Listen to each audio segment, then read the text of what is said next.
Welcome back to Inside the Click. This is your weekly deep dive into the creator economy. I'm Michelle. Hi, Monica. Let's get into it. We have to talk about Split. I keep going back to why do people keep doing it for Shopbop specifically? Because Shopbop is lower on Split. It's not like it's a Bloomingdale's where it's like a higher thing, and I only see it with Shopbop.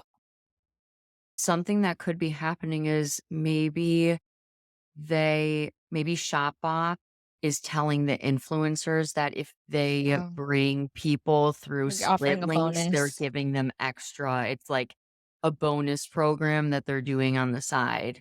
Yeah, that's true. Or like, because that's true. They do have a really good influencer program where you get it's like Revolve, where you get a monthly stipend. I know.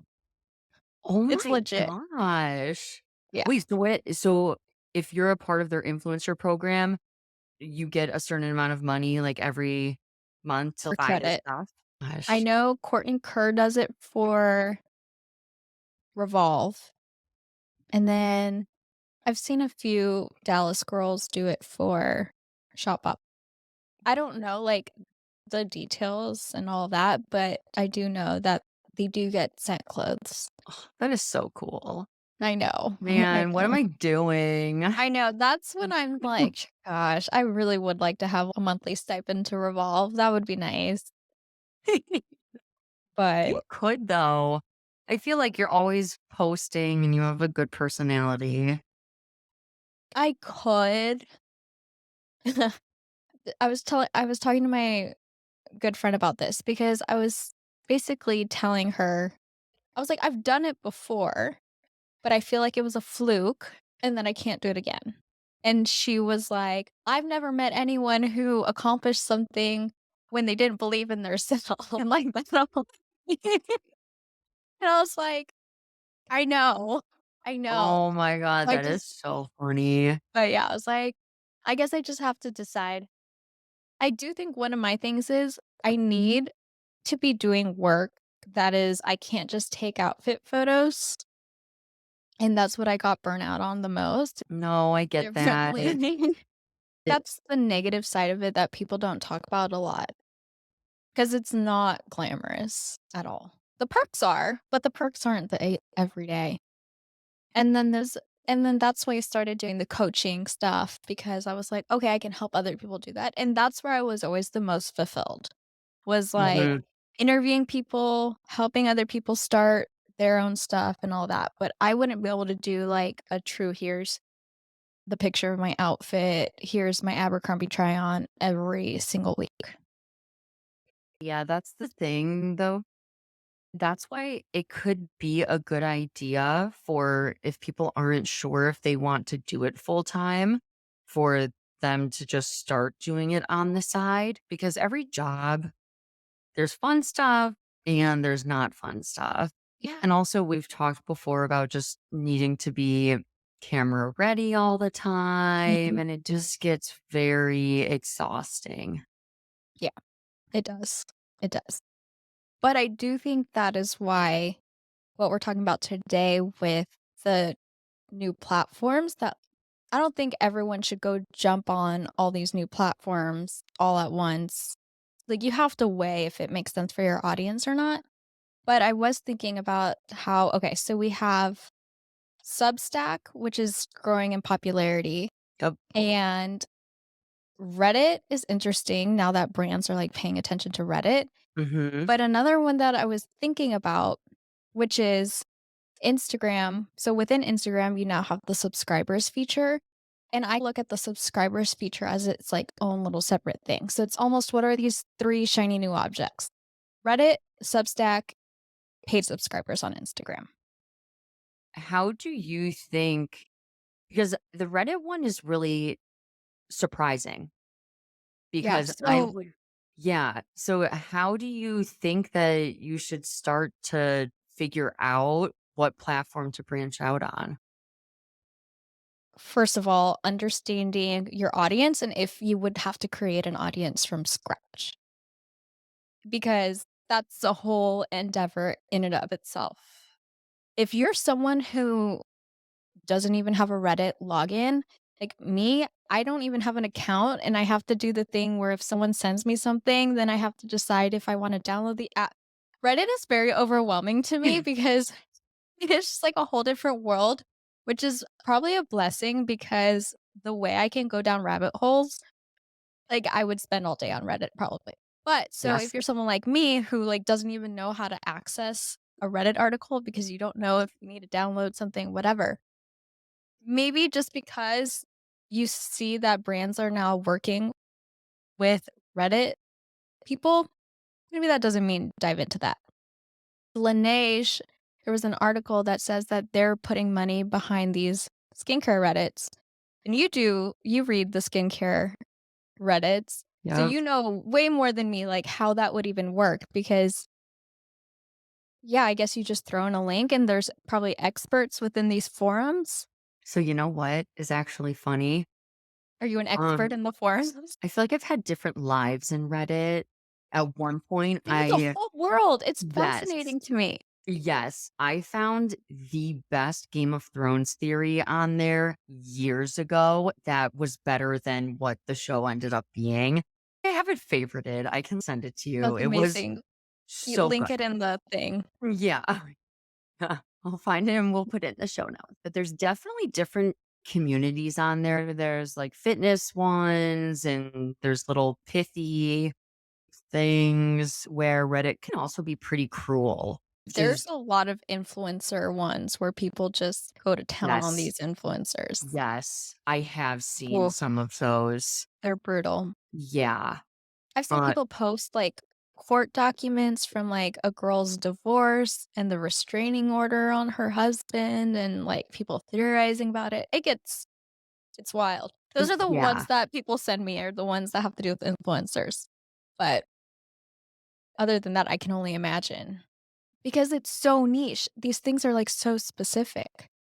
Yeah, that's what's interesting is when you sent me that article, which now I've seen like a couple of other times, Mhm. I immediately went to a few skincare subreddits. And the funny thing was on the Sephora one, literally someone posted within 2 hours ago that they got, I thought it was pronounced Laniege. So I'm gonna, Oh, I don't know how the correct pronunciation is. That's what I've always said. how did you say it? I said Laneige, I like but that better. I have no idea because it's a Korean brand, right? It's I K-beauty, is it isn't K it? Beauty? I I got don't know. I got the lip mask, by the way, and Mhm. everyone says it's supposed to be life-changing. I thought it It was is not. fine. It was fine. The Tatcha Yeah. one is better. Okay. Um, the Tatcha one is a lot better. But, yes, so not even 2 hours ago, and this was I looked probably an hour ago or 30 Mhm. minutes, someone posted a complaint about one of their lip glosses, like, exploding all over the Oh, store. no. Yeah, so I was like, "That is Woah. unfortunate timing that all this stuff is coming out about the brand," and, Yeah. like, the Sephora subreddit has between 2 and 3 million people, so it's not That's a nothing. lot. Yeah, So um, how do you stand out? So let's say a brand reaches out and is, "We're gonna pay you $500 to post on Reddit." Are they creating their own subreddit most likely, and that's where they're posting about it? Or are they going into these Sephora subreddits? I keep wanting to call them forums like it's I know. 2007. I think also the fact that we're saying subreddit so much is making me be like, "Is it called a subreddit?" But I I think know, it I'm is like, called a subreddit. okay.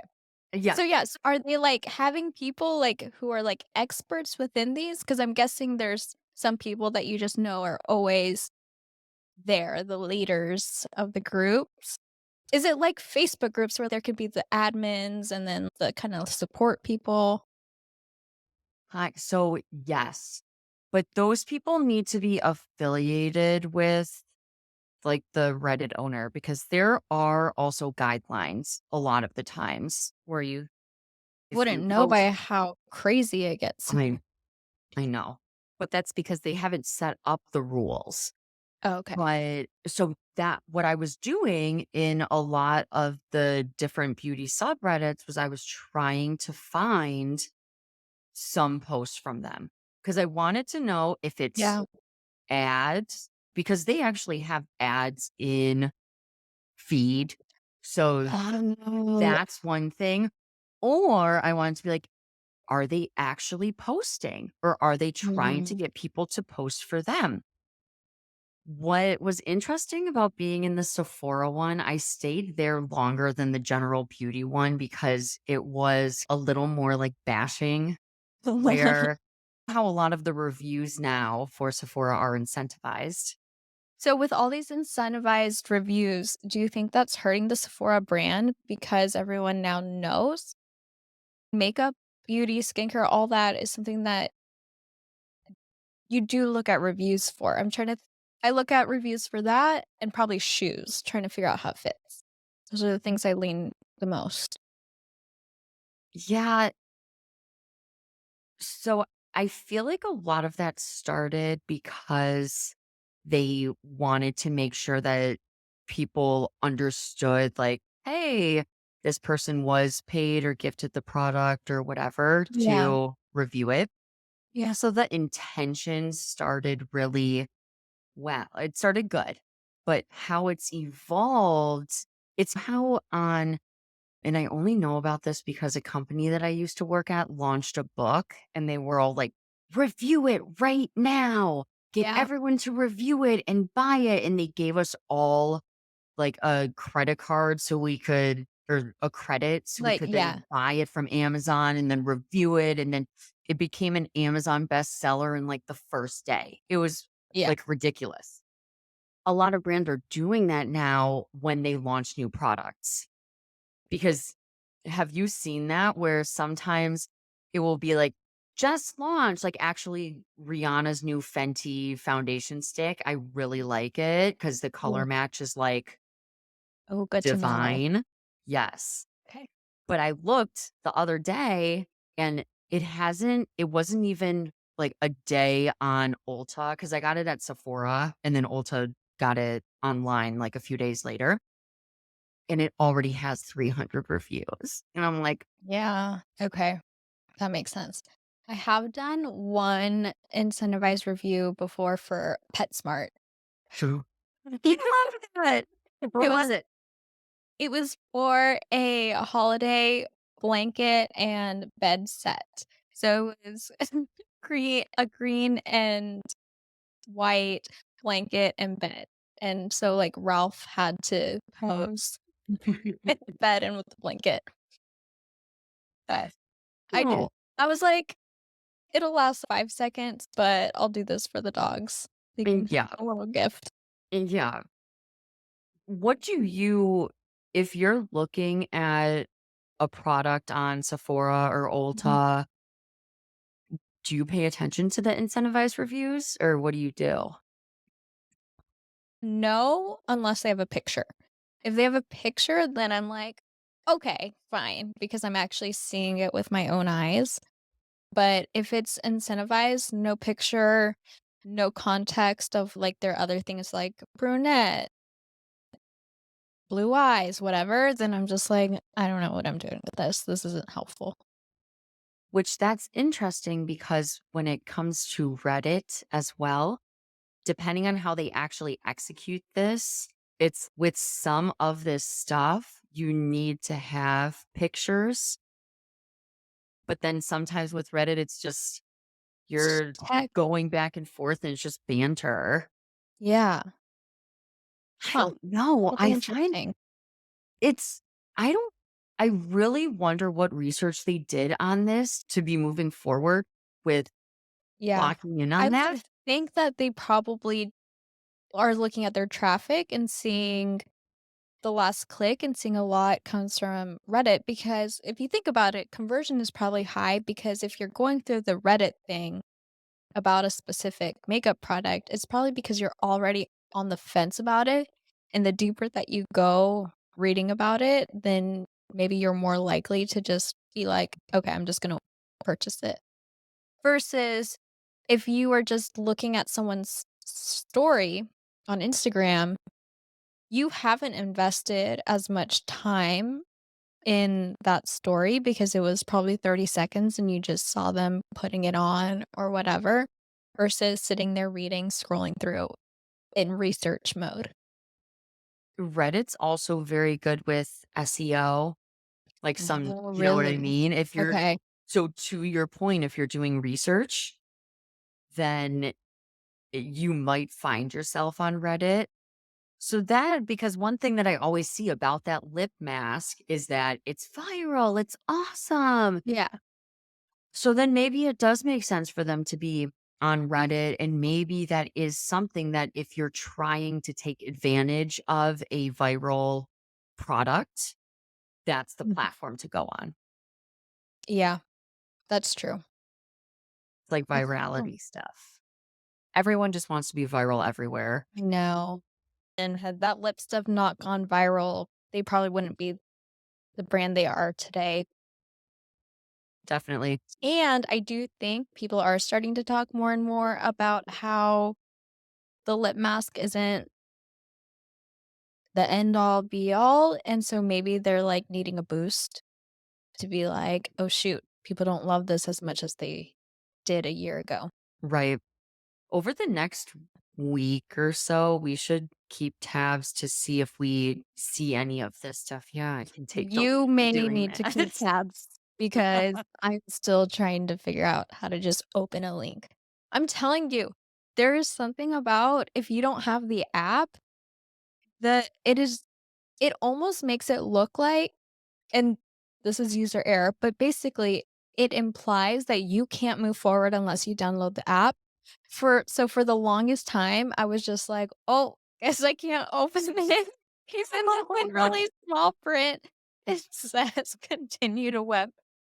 A little user error, a little not great user experience. That the UI of Reddit is the worst. Because I jumped onto the Reddit train late. It has been Okay. a thing for a very long time. And the reason why I made an account was to comment on that Game of Thrones theory and be like, this is so smart. Good job. But when I first started using it, I was like, this is gross. Yeah. Don't like the UI. But that's Is why it intentional to keep it looking how it looks? so. It's like, why do I have this saying stuck in my head that Reddit is the underbelly of the internet? It's I mean, just, yeah. yeah, people don't really care about what it looks like or Yeah. whatnot. They just want to go on there to be like, maybe to get the truth. I say And that very right. weird because Yeah, I don't like, even know. I'm sure there there's a lot of. it's I it is probably 90% conspiracy theories, but, like, if there's a place to go to conspiracy theories, that's probably your best bet to start with, Yeah. but so Substack also does not have the greatest user experience. It's more relatively new, but I do think it's interesting that so many creators are already jumping on the Substack boat because I feel like sometimes creators wait until it looks pretty before they sign up for it. And I know that sounds really silly, but they really lean heavily towards a very user friendly, visually appealing UI. Which does make sense. Yeah. With Substack, though, because I do subscribe to one now, Okay. Paid or free version? free version, but Okay. actually, your Reddit experience is basically, I would say, 90% of my experience with on a free Okay. one, where it's like, you can get Interesting. all this stuff, but it's paid. Yeah. So that's where you have to really make known what value you're giving to your Right. audience. Oh, it's so true. Yeah, and that's the same too with Instagram subscribes. you better make sure if you're making people pay $4 a month to watch your stories, because they're stories, that you're delivering on that.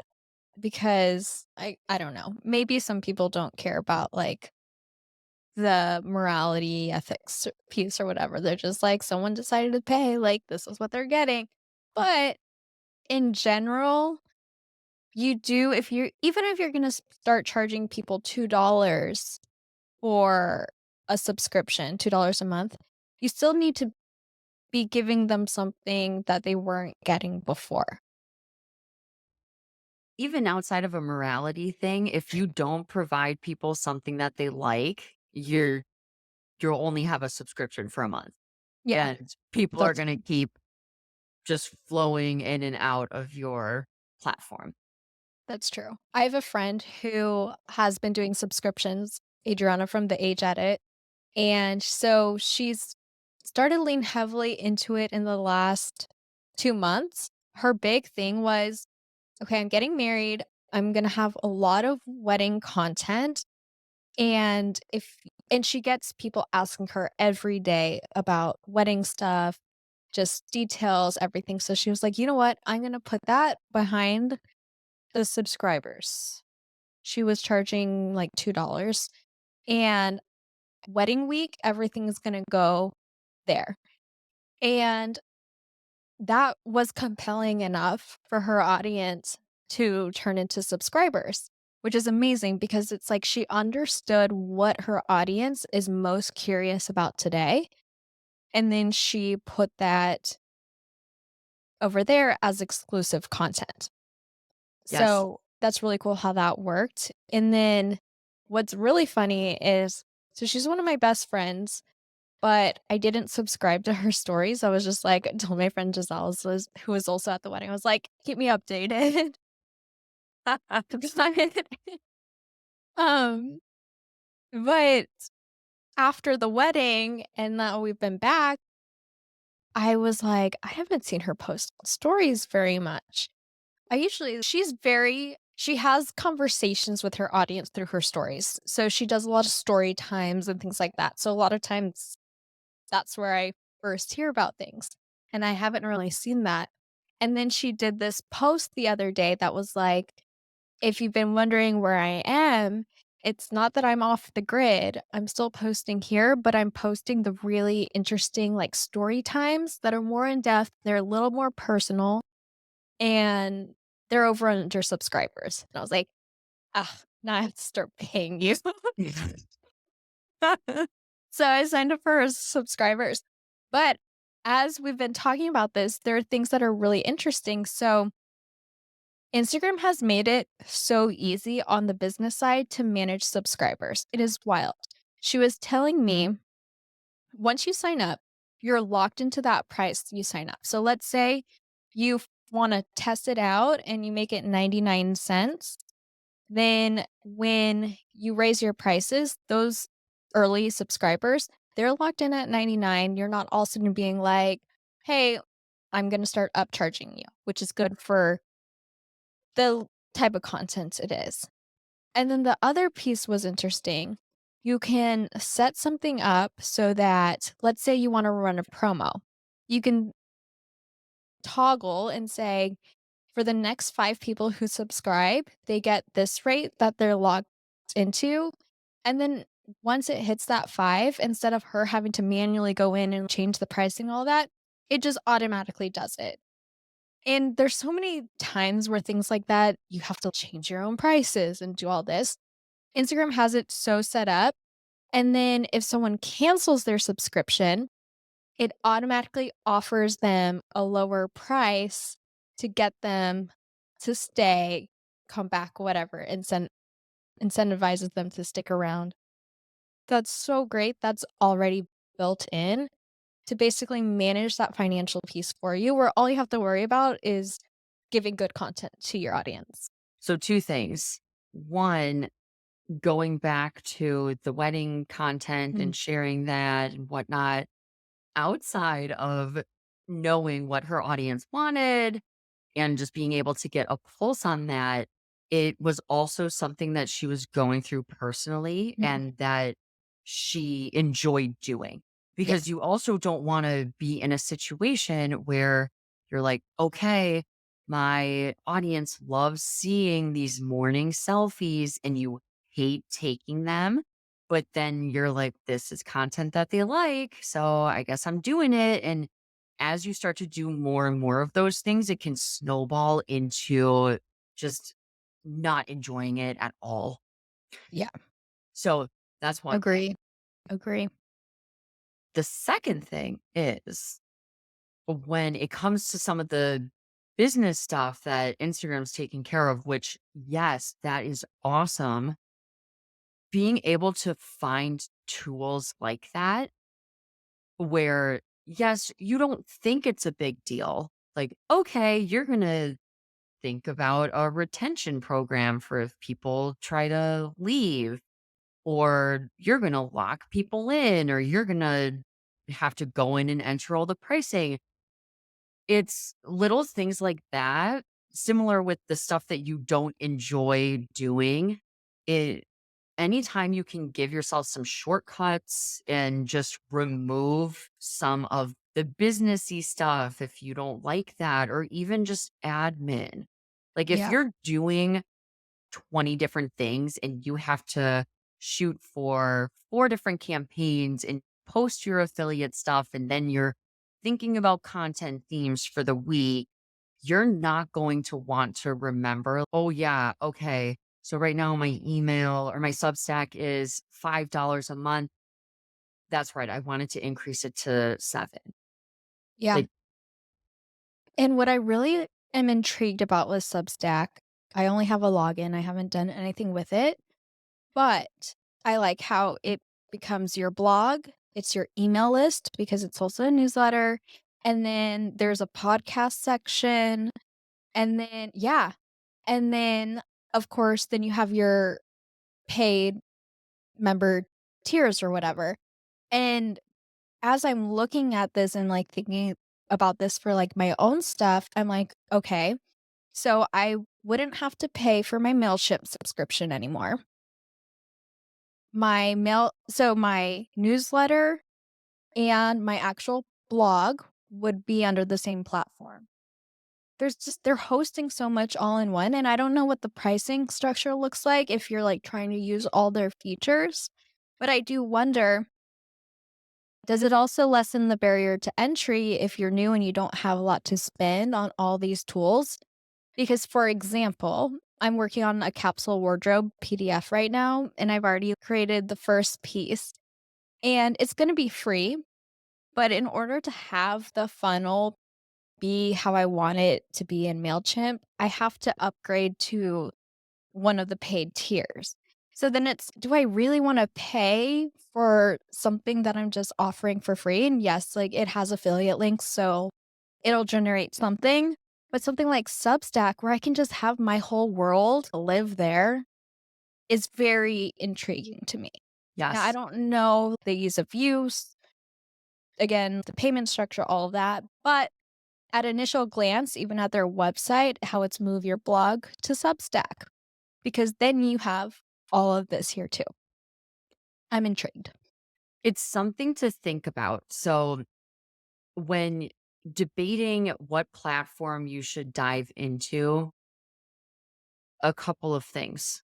One, what Monica said earlier about the audience and where they're at. Something like the Instagram subscription, that would be very easy. Yeah. You already have your audience. It gives you a just consistent monetization that would probably, depending on how many subscribers you have, also take some of the pressure off from, I have to post all these affiliate links. I have to be in all these campaigns, right? And so you can have a little more fun on the Instagram platform. If you do venture into other platforms, you can, one, try a light migration for something else and even just see how does that take. Mhm. But as a part of that, Monica, what you were just saying is so key. Using the platform and understanding what is the experience that your audience would get. Yep. because what I'm going through right now, and I do really like the person that I am subscribed to. Her name is Emma Gannon, and she's all about multi hyphen lives. You don't just have to do one thing, you can do like Mhm. a million things and build your own lifestyle and whatnot. And she's written books and stuff. I get emails from her. It's not really on a set cadence because I'm a free person, Got it. Okay. but I see every other word when I was signing up just for the free one was like, you can subscribe. Oh, you want this? Too bad. You're not a subscriber. And of course, it Yeah. didn't actually say that, but It's the vibe. Yeah. very, yeah. So that's something else to think about when it comes to the user experience is it might be really nice to have all of your content in the same place for you. But then are you able to provide enough value for people like at a baseline Mhm. where they're getting some benefit and then they're intrigued to up level, but not everything is behind like this subscriber paywall when they don't even know what you're doing for them. Exactly. One other thing that is interesting with these paywalls for creator content, which, first of all, it only makes sense if a creator is creating content, they should be able to monetize that if they want. But Yes. I had a conversation with a friend when subscribers first came out on Instagram, and there was this creator, I'm blanking on her name right now, but she was like, "I'm gonna share my dating experiences over on subscribers. It's a little more personal." This girl has, like, hundreds of thousands of followers, so she has a lot of hate followers. And a lot of creators, especially like fashion, like the ones that have been around forever, they have a lot of hate followers who are just watching her to like gossip with their friends about.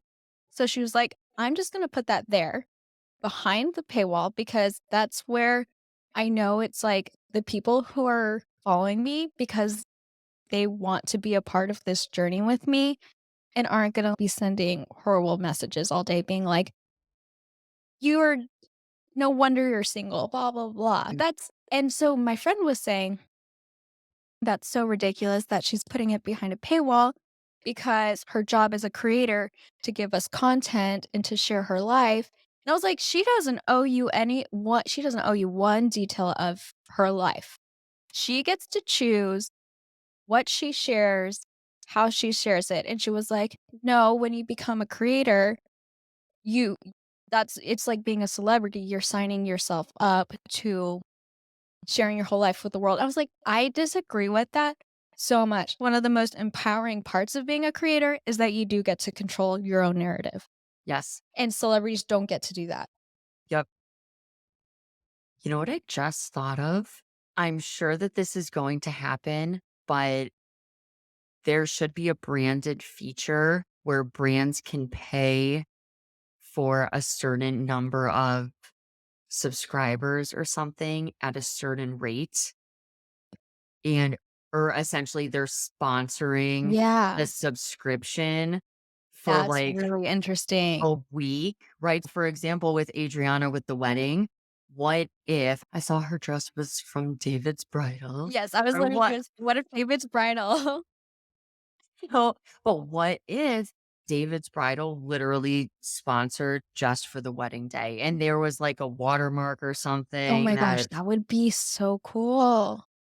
And again, the benefit to the brand is they know that's that creator's most loyal audience. yes, So conversion is going to be higher because it's not watered down by the hate followers or the person who followed them once and forgot who this even is. Because once you get into the 50,000 plus followers, not everyone there is the ideal shopper for that.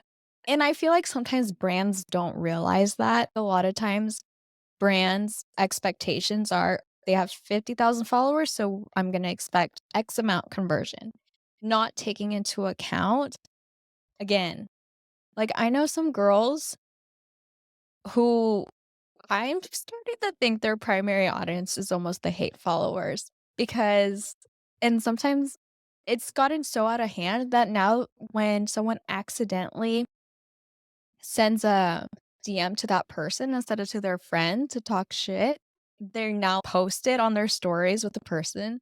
There's a Dallas girl I follow, Amy Havens, and she's been around for forever. Her style really resonates with me, but to some people, she has a very strong personality, and she has a 3-year-old kid. So she posted a picture of her 3-year-old kid, like, they made him a little DJ booth because he likes coming up with little mixes or whatever. Right. This girl meant to send this to her friend, but literally typed in, "Oh my gosh, this kid is 3 and he's already a douche," and sent it to her. First of all, why are you even saying that about a 3-year-old? Completely unnecessary. So Yeah. anyway, she posts that, and Dallas is such a small world that I showed my boyfriend at the time, and I'm like, "Look, this person said this about a 3-year-old. Pretty that's pretty low to troll a 3-year-old." He was like, "Oh my gosh, I went to college with her.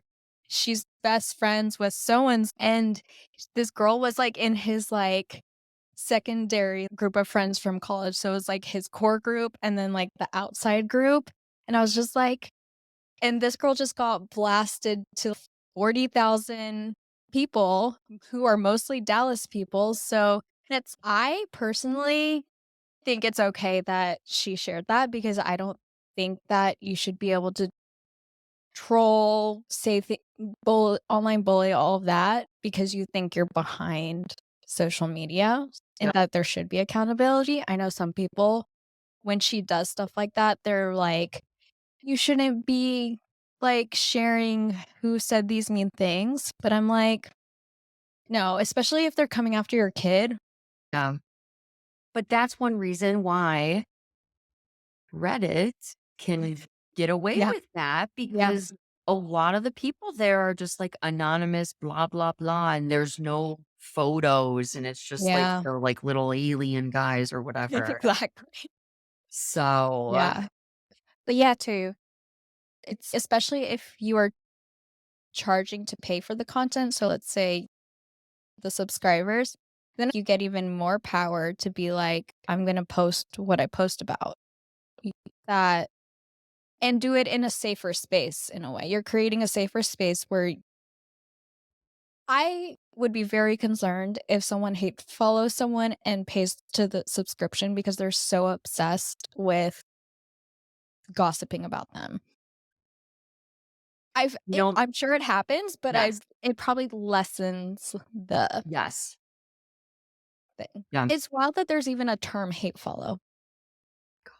That kinda sucks, but people are people. Yeah. If you are very strong in your convictions and what you're doing, you just have to keep going after it and not let any of that bother you. No. When I had a YouTube channel when I was, like, 18, 19, someone commented about my eyebrows, and to this day, I'm self-conscious of I was never self-conscious about my eyebrows. To this day, I still am because they said this at such an impressionable age. Yeah. And I don't think this person, whoever they are, even know that they made that comment. I doubt they know they ever commented that because it was probably a 5-second thought. They posted it, and it's something that I about a lot. And Wow. Well, your eyebrows are I'm 33 great. now. Thank you. I have an amazing girl at Delash. She gives me a little mini facial, and then she does my brows, and it's amazing for $50. I get a 15-minute facial and the brows done. 10 out of That's 10. She's great. amazing. Her name's Faith. But yeah, you just never know the impact that your words can have. Yeah, that also does really show the strength in these subscription type things because even just for mental health, That's gotta be so refreshing, where you just Yes. have your I don't wanna say groupies, but you have, like, your people, Yeah. and there's much less The people of who wanna see you succeed. That's who signs up for that. and it's interesting to think if we do start to move into more of that type of a world, which it would also make sense because that's where a lot of newspaper publications are going, right? Like online, there's so many paywalls, so many subscriptions like that. But the trick is then how do you keep going back to the business side? How do you keep building your funnel? Because attrition is inevitable. Even if you have Yeah. a really engaged audience, some people are going to leave. Yeah. So, how do you motivate people so that they either bring their friends in or like you post appealing enough stuff? Like, Yeah. even with Adriana with the wedding, I was Mm. like, I'll probably get the highlights, even if I Yeah. don't subscribe. I'm already married. I don't need wedding inspiration. But it's like, what can you do to make it so that someone doesn't say that? Where it's, okay, I'll probably still get the best stuff or the most important stuff or whatever. It's fine. How do you create a compelling enough space publicly Yeah. for what is really behind that subscription? I like that. And I like talking about the funnel piece of it because that once you're in your groove, let's say you've been a content creator for 5 years and you have your really loyal base, you start to think less about acquiring new followers. You have your core people who are helping you make this a reality. But where it gets interesting is then life stages. So if you're a lifestyle creator, let's say you started growing your following in your mid 20s, and then your late 20s, you get engaged, you get married, have kids, but your core audience didn't follow that path. And now you're sharing all baby content and all your favorite baby products, and you haven't posted one outfit picture in 6 months. I've seen how friends suddenly are like, my engagement is changing because my content is changing and I'm excited that my content is changing, but now what? And other people, there's some people where I followed them for years and now they only post kid content. And so I unfollowed them even though I hung on for a while because I still thought I liked their personality. I thought the takes were interesting, but it gets to a point where it's just completely not relevant. And that's okay for all that to happen. I don't think that if you start as a fashion blogger, 10 years later, you have to be a fashion blogger by any means. But I don't know that there's always a strategic plan for making this the transition. So, what are some things to think about if you are going to be doing that? Because you don't want to be going back to the fashion blogger example. If Mhm. you have a family and now you're going to soccer games and packing snacks and whatever, you're not going to want to, or you may not want to post the fashion stuff anymore. So, you can't, if you want to keep having a fulfilling experience being a content creator, you're not going to want to do what you don't want to do and what you don't Exactly. enjoy, like what we talked about earlier. Or that's not even the realm of your reality anymore. You're not wearing a Right. cocktail dress to go to the newest restaurant 3 times a week anymore. Like, Right. you're just the opportunity's not there. Yep. So, how can you start to plan for that? One is understanding where the majority of your audience is at, because maybe they're all in that stage too, and there's, like, a few people, but most of your audience is new moms, and that's great, that's best case scenario, but at least you polled your audience, you dropped the questions on what they've been searching for. It can literally be as easy as, "What are you shopping for right now?" And if everyone's saying a diaper bag. Right. There's your clue. Right. Now, if not one person dropped diaper bag in there, then that is where it's time to get strategic. The first thing that comes to mind is teaming up with a creator who is already in like the mommy blogger space and start like meeting up and sharing stories together. Not just like meeting up to just talk about things, but being together in that person's stories so that their audience is, oh, she's cool too. I want to follow her. You're so smart. That would work in a situation where it's, okay, do you want to meet up? And the person's, Yeah. yeah, I've got some extra time. Let me help you. But then you also have to think about some ways that you would also be able to help them. It's not to say you have to do it Yeah. every time, but you don't just want to reach out to 10 mommy No, bloggers. it has to be, it definitely has to be like organic and it be like of someone who you're not just trying to ride their coattails for sure. Right. I do think another idea that just came to mind was um brand collabs. And on the brand collabs, instead of it necessarily being just you posting that on your own content, but negotiating something to where they're putting the content on their own feed so that then you're tapping into their audience as well. Because sometimes these brand collabs, you're posting and the brand will never reshare your content. I know there's the problem the other direction that then the brand shares the content and you didn't get paid for them to do that. But I do think that could be an interesting way to tap into that new audience. Yeah. Not only that, you could just even say, especially if it's like an audience acquisition play for yourself, you could just even say, these 5 photos, you can tag me. You don't have to pay me, but I want to partner up on writing the copy or whatever, just to try for the chance of getting them diverted over to your profile because it is like a little bit of an acquisition play. Yeah, You can do agreed. creative things like that.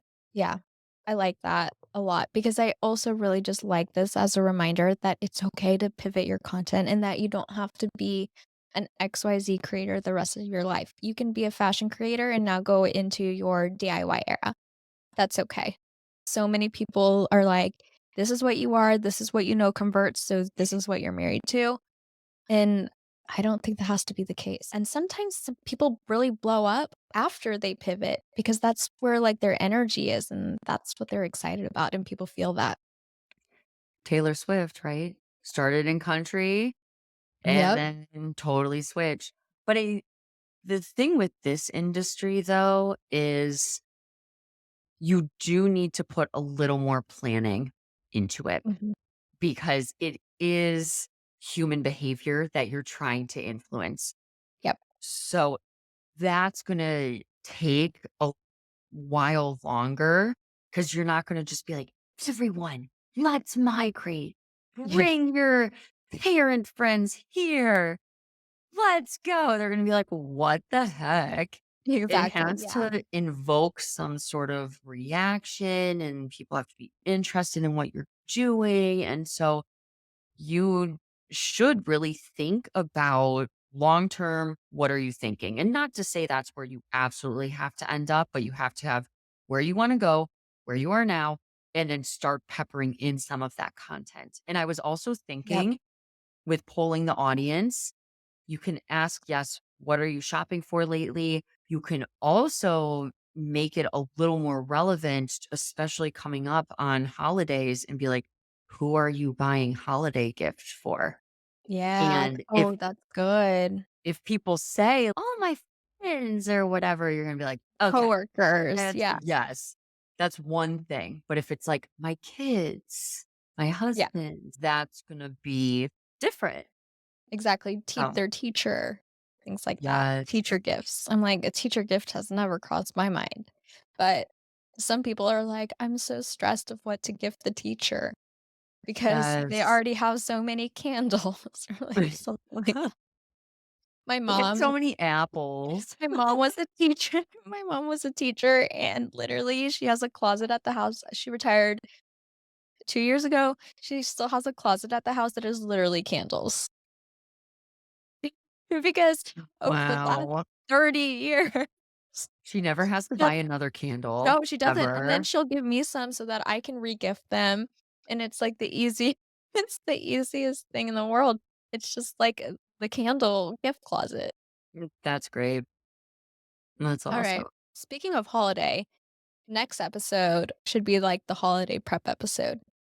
Yes, next week's long episode or 2, depending on how long it is, going to be all about holiday, which if you're not already planning for it, you're not quite too late, but almost. So But we're gonna help.